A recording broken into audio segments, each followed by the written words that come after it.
सबसे पहले भोपाल से खबर आपको बता रहे हैं, जहां पर सौरभ शर्मा के मामले में एक और नया खुलासा हुआ है और ये बड़ा खुलासा बताया जा रहा है मध्य प्रदेश के इतिहास में। तो देखिए, काला साम्राज्य कितने राज हम लगातार कह रहे हैं, लेकिन आरटीओ घोटाले को लेकर बड़ी खबर भी सामने आ रही है। दिग्विजय सिंह ने आरटीओ घोटाले में सिंधिया को घसीटा है। जी हाँ, सिंधिया को आरटीओ घोटाले में घसीट लिया है। कांग्रेस सरकार के समय सिंधिया ने दबाव डाला था कि गोविंद राजपूत को परिवहन मंत्रालय देने का यह दबाव डाला गया था। तो सिंधिया, चूंकि उस वक्त कांग्रेस में थे, गोविंद राजपूत कांग्रेस में थे, ये कहा जा रहा है कि गोविंद राजपूत को परिवहन मंत्रालय देने का दबाव सिंधिया ने डाला था। कमलनाथ ने आरटीओ की पोस्टिंग के लिए बोर्ड बनाया था। मध्य प्रदेश के इतिहास में इतना बड़ा भ्रष्टाचार का उदाहरण देखने को नहीं मिलता। जंगल में खड़ी एक कार से जो समाचार पत्रों में आया है वो मैं बता रहा हूं। 52 किलो सोना,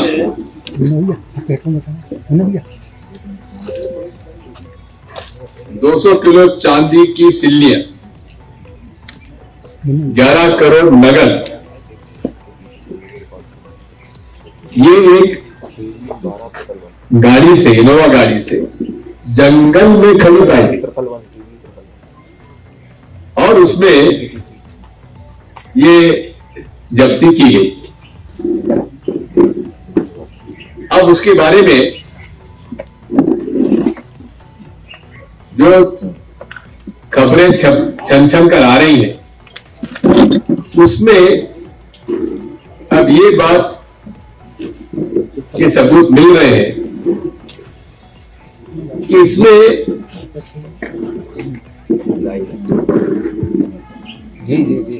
ये परिवहन विभाग के अंदर किस प्रकार से चेकपोस्ट की नीलामी हो रही और एक कटर शब्द में आया है, कटर, और कटर वसूली कर रहा था। अब ये सौरभ शर्मा साधारण सिपाही, क्या ये पूरी संपत्ति कटर कांस्टेबल सौरभ शर्मा की है या और किसी की है? ये भी एक जांच का विषय है। मेरे पास जो सूचनाएं आ रही है उसमें यह भी है कि पुलिस प्रशासन ने इसे दबाने का पूरा प्रयास किया। मध्य प्रदेश पुलिस प्रशासन ने इसको दबाने का पूरा प्रयास किया।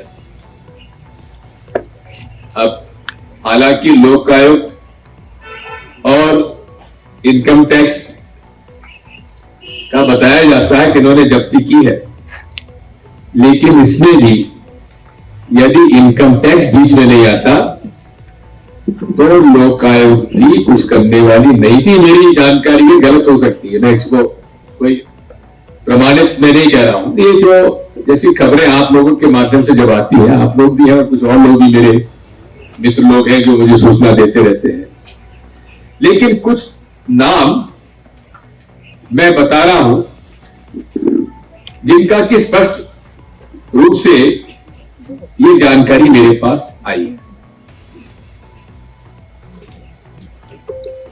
इसका बैकग्राउंड थोड़ा मैं बता दूं। जब कमलनाथ जी की सरकार बनी थी तो इतना दबाव था मुख्यमंत्री, तत्कालीन मुख्यमंत्री कमलनाथ जी पर कि परिवहन और राजस्व विभाग श्री गोविंद सिंह राजपूत को दिया जाए।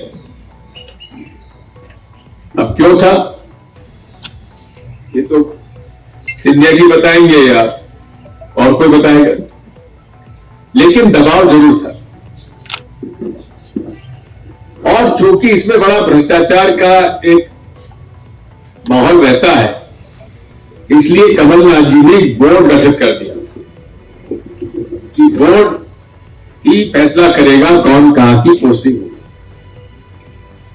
लेकिन जैसे ही सरकार गिर के और शिवराज सिंह जी मुख्यमंत्री फिर से बने, तो मेरी जो जानकारी है, सिंधिया जी ने दबाव डालकर बोर्ड भंग करवा दिया और पूरा अधिकार परिवहन मंत्री जी तत्कालीन गोविंद सिंह राजपूत जी को सौंप दिया।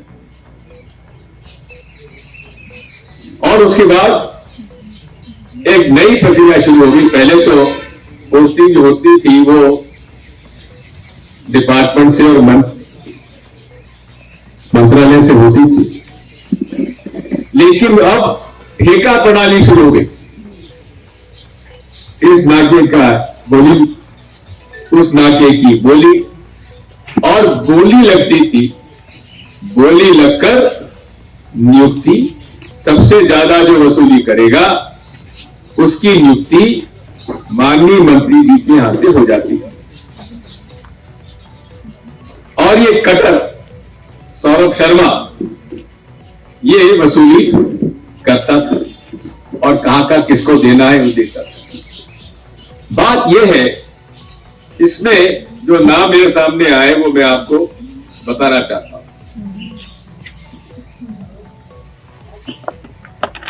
इसमें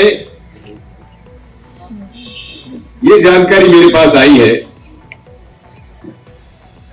सौरभ शर्मा के साथ संजय श्रीवास्तव, आरटीआई वीरेश तुमराम, पूर्व आरटीआई दशरथ सिंह पटेल, ये 4 लोग थे जो वसूली करते। अब ये बड़ा स्पष्ट रूप से मैं नाम सहित आपको सूचना दे रहा हूं। जी आपको लिख के दे रहा हूं मैं। श्री संजय श्रीवास्तव ये ऑर्डर इशू करवाते थे, और दूसरे थे आरटीआई वीरेश तुमराम, एक पूर्व आरटीआई दशरथ सिंह पटेल। ये लोग नीलामी, और सौरभ शर्मा, 4 लोग, ये लोग नीलामी करके वसूली करते थे, और वसूली करके कहां कहां जाता था, क्या क्या जाता था, उसकी जानकारी तो यदि इनकम टैक्स अथॉरिटीज इसकी इन लोगों को गिरफ्तार करके जांच करें, कब इंटरोगेशन करें, तो मनी ट्रेल पता पड़ जाए। और मनी ट्रेल पता पड़ते ही prevention of money laundering act PMLA में गिरफ्तारी होना चाहिए। अब एक छोटा सा मनोज परमार के यहां तो ईडी पहुंच गई, उसके बाद तो उठाई नहीं, लेकिन यहां करोड़ों रुपए कैश, सोना, चांदी, संपत्ति मिल रही है। इस पर क्या एनफोर्समेंट डायरेक्टरेट इसको संज्ञान में नहीं लेगा? मेरी मांग यही है कि माननीय प्रधानमंत्री जी से, कि आपने कहा था ना खाऊंगा ना खाने दूंगा, अब आपके 10 साल के कार्यकाल में एकाध किसी नेता को या अधिकारी को भ्रष्टाचार में कोई सजा आपने दिलवाई हो तो बता दीजिए। हमारे तत्कालीन पूर्व मुख्यमंत्री शिवराज सिंह चौहान का भी 20 साल के शासन में उन्होंने भ्रष्टाचार के प्रकरण में कहीं किसी को गिरफ्तार किया हो या केस चलाया हो, उस पर कार्रवाई की हो तो बता दीजिए। खूब खाओ, खूब खिलाओ और पकड़े जाओ तो हम बैठे तो हैं। इसलिए पूरे 20 साल में भ्रष्टाचार का आलम रहा और संपत्तियां, खूब संपत्तियां इकट्ठी की गई। अब जो जानकारी मिल रही है, सौरभ शर्मा जी आजकल दुबई में, दुबई एक ऐसा केंद्र है जहां पूछा नहीं जाता कि कहां का पैसा कौन का कहां से आया और कहां लगाया, और वही एक प्रमुख केंद्र बन गया है इन्वेस्टमेंट का। मेरी ये मांग है माननीय प्रधानमंत्री जी से कि ये प्रकरण तत्काल इन्फोर्समेंट डायरेक्टरेट और IT को सौंपा जाए। लोक आयोग से भी इससे निकाल लिया जाए और case register prevention of money laundering act में करना चाहिए और इनकी पूरी संपत्ति की जांच होना चाहिए और इंटरोगेशन में पता लगाना चाहिए कि पैसा किसका है, कहां से आया, कहां गया, ये सारी जांच होना चाहिए। लेकिन इस सारी जांच में यदि ऊपर से किसी वरिष्ठ के देख रेख में नहीं हुआ तो ये केस दबा दिया जाएगा। इसलिए मेरी मांग है कि मध्य प्रदेश हाईकोर्ट के चीफ जस्टिस साहब की निगरानी में इसकी पूरी जांच होना चाहिए। इसके बाद बहुत सारी जानकारी मेरे पास और भी आई है। आजकल माननीय मंत्री जी के पास फूड सिविल सप्लाईज है जी, मैं बता चुका हूं आपको, और जानकारी आप चाहते हो चपचाप अलग से मिल लेना, ये बता दूंगा मेरे पास जानकारी कहां से आ रही है। हाँ बता दिया। तो ये इस पर भी मेरी रिसर्च चालू है कि फूड और सिविल सप्लाईज में भी कहां से पर मंथ इनके पास राशि आ रही है। अभी वेयर हाउसिंग कॉर्पोरेशन आलोट का किस्सा मैं बताता हूं। वहां 2 भारतीय जनता पार्टी के लोगों की वेयर हाउस है और वहां से 1200 बोरी माल निकाल लिया गया। वहां एक शर्मा मैनेजर थे वेयर हाउसिंग कॉर्पोरेशन की, ग्वालियर के रहने वाले थे। ये बड़ी आसानी से होता था। उसमें पत्ती रहती है वेयर हाउसिंग में, जो गेट लगता है, उस पत्ती को काट देते थे तो ताला लगा रहता है लेकिन गेट खुल जाता है। तो पत्ती काटकर वेयर हाउसिंग कॉर्पोरेशन से माल निकाल दिया जाता था, अच्छा माल निकाल लिया जाता था और मट्टी भरा माल डाल दिया जाता था। वहां सोयाबीन की खरीद भी लगी हुई है, उसमें भी अमानक सोयाबीन बड़ी तादाद में खरीदा गया और इन सब बातों पर शर्मा वेयर हाउसिंग मैनेजर ने शिकायत की।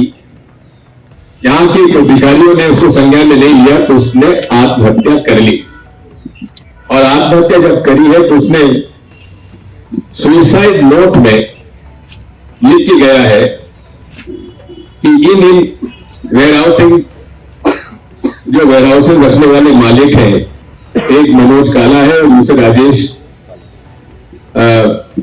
परमार, ये दोनों के वेयर हाउसेस से 1200 बोरी निकाल ली गई थी और फिर ताला लगा रहा, सील लगी रही और उसमें कुछ रिप्लेस हुआ, लेकिन 450 बोरी अभी भी कम है जहां तक मेरी जानकारी। मैं परसों वहां आलोट में था।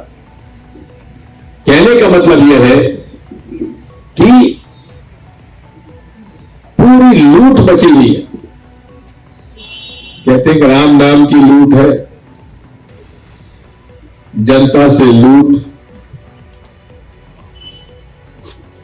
खूब लूटो, खूब खाओ, खूब खिलाओ और महीने का अपना बना हुआ राशि जमा करते चले जाओ। साथियों, ये इसकी हमारी मेरे खुद के जो सोर्सेज हैं उनके आधार पर मैंने पत्र प्रधानमंत्री जी को भेजा और जो भी मेरे सोर्सेज हैं उनको मैं संपर्क में रहता हूं और इसकी मेरी जहां जहां बहुत ज्यादा ऐसे प्रकरण सामने आते हैं उनकी खोजबीन करके रिसर्च करने के बाद ही मैंने आज ये प्रेस कॉन्फ्रेंस बुलाई है।